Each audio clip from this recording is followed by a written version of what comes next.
अखलाकी कहानियाँ सच्चाई का इनाम। किसान के खेत में एक अमीर आदमी का घोड़ा आ गया। घोड़े ने खेत का सत्यानाश कर दिया। किसान गुस्से से भरा हुआ अमीर आदमी के पास गया और कहा कि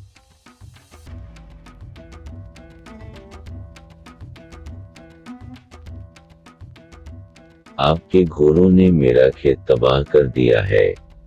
अमीर आदमी ने कहा, तुम्हारे ख्याल में कितना नुकसान हुआ होगा? किसान ने कहा, कुछ रुपयों का नुकसान।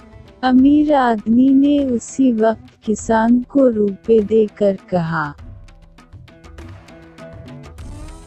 अगर नुकसान कुछ ज्यादा हुआ हो तो फिर सोच लेना, मैं ज्यादा देने को भी तैयार हूँ।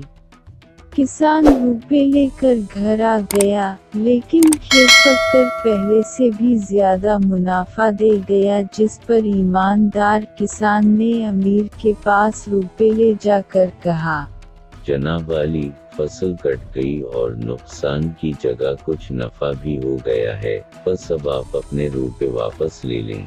ये सुनकर अमीर आदमी ने इन रुपयों के साथ कुछ रुपए और मिलाकर किसान को दे दिए और कहा, ये नुकसान का बदला नहीं, तुम्हारी ईमानदारी का इनाम है। शौक से ले जाओ और उसी तरह हमेशा सच्चाई पर कायम रहो।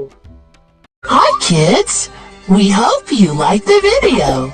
Subscribe for more videos.